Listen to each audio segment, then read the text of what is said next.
Hey, good evening everybody. Tonight for supper I'm going to be making penne and sausage with garlic bread. For those of you new to my channel, you might be going, well, it sounds pretty simple, but the difference is I made the sausage and the garlic butter. And so I'm going to just make this recipe to show you how you can use the ingredients from the recipes I'm showing you. And plus it makes a nice simple dinner that you can either freeze after if you want to, or just keep in the fridge to reheat in the microwave. The penne part, the garlic bread does not really reheat that well unless you're going to do it in the oven. So for this you're going to need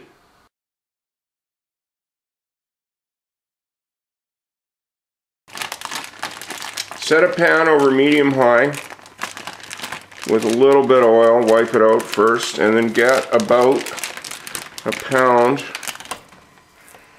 of Italian sausage meat. As I said before, I'm using my own homemade. I made yesterday. Break that up as well as you can with a spatula. One thing that's important while you're cooking the sausage meat is to work it really well with the spatula at the beginning, because if you just dump this in the pan and walk away, for some reason this meat has a tendency to clump, and once it's cooked it's kind of hard to get apart. That's why I'm keeping my potato masher on the side in case I'll need it at the end. I'm hoping not.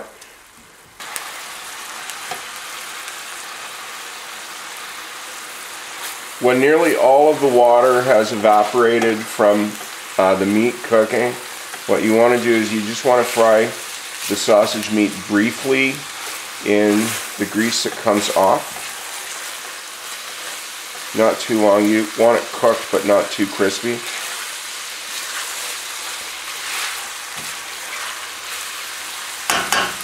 So when that's ready, just turn the heat off for the time being. It turns out I did not need the masher after all. If you want it finer than that, you might want to get in there with it, but I'm happy with this. So get a bowl and a strainer. And what I do is I got my lovely scoop here that works so well for things like this. So drain the meat till there's hardly any grease left at all coming off of it. You're not going to get all of it, but do get most of it.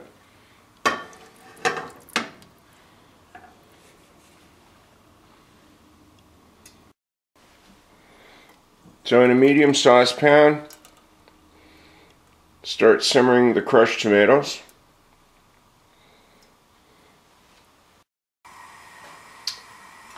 Get the water boiling for the penne.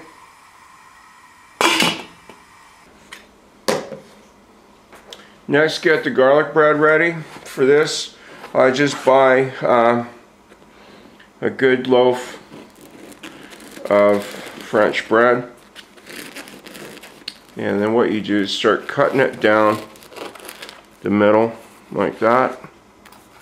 Just get a good cut started, and then try to keep an eyeball on it so you end up cutting it the same thickness nearly all the way along.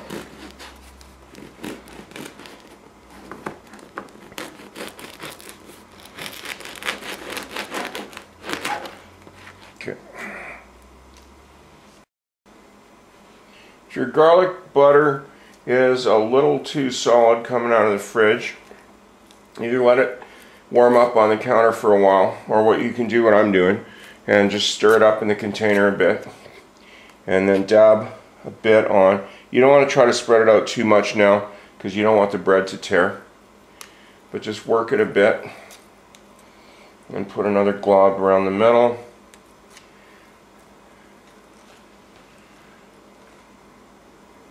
It's a nice part about making your own. You can determine how much you want. Some people just want a little bit, some people like it soaked. I personally find the ones generally at the store have too much butter on them, and this butter is fairly strong, so you don't really need that much. So I'll just sit and let that melt for a bit. When the tomatoes are starting to steam, If you want to add a bit of flavor more to this, what I do is I add 1 or 2 teaspoons only of the garlic butter to the tomatoes. It adds just enough extra flavor to it, especially if you like garlic.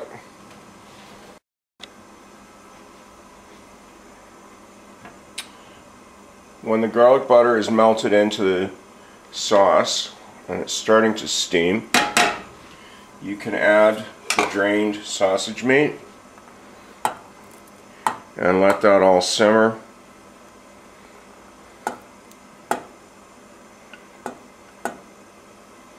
Now, even after draining, there's still a bit of grease at the bottom, so what I kind of do is I very carefully add it with a spatula right at the end to not get the grease into the sauce.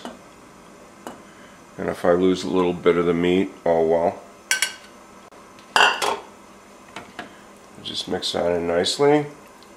Turn that right down to low.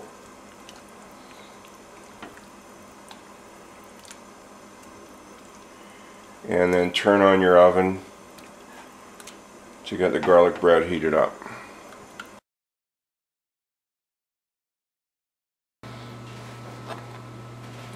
While I was doing that, the butter heated up enough at room temperature that I'd be able to spread it quite nicely and also see how much I've got, whether I have too much or not enough.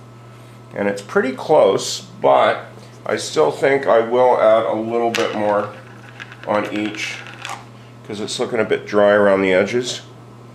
So I'll just scrape out a bit more out of the container and just put that on the end to heat up again and then spread it around after.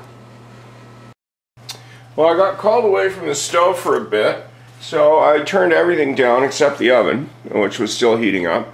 So I'll check a look at the sauce. That simmered quite nice. That's still on low. The water is come to a boil.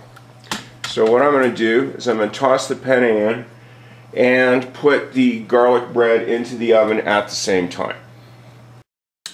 So there's the prepared loaf on the baking sheet. That's going in at 350.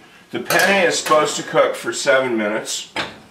But that again is a preference, whether you like it like that or not.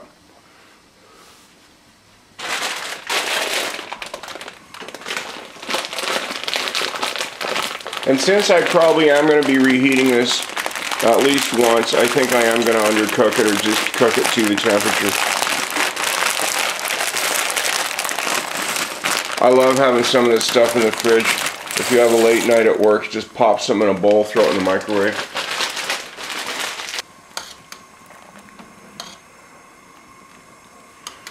And if you're not used to cooking pasta, rule of thumb is what you do is you wait till it comes back to a boil before you start timing it.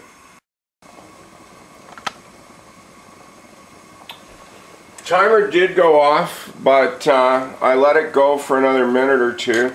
I swear sometimes I think al dente means go to dentist, because if you actually cook it according to the times they say on the package, you could break a tooth on this. Okay, so that's just cooked, so I'm going to drain that, because I'm timing everything with the bread here and I am going to be reheating this again. So my strainer.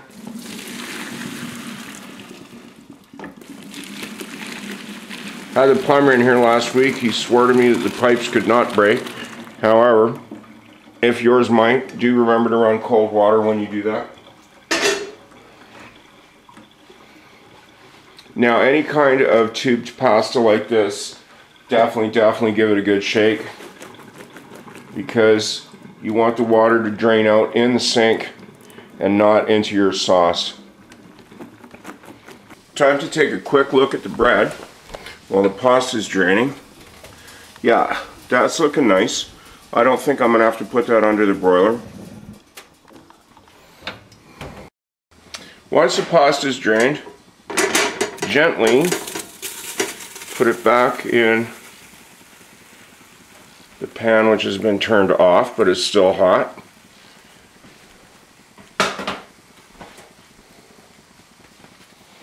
Turn off the sauce, give it one last stir.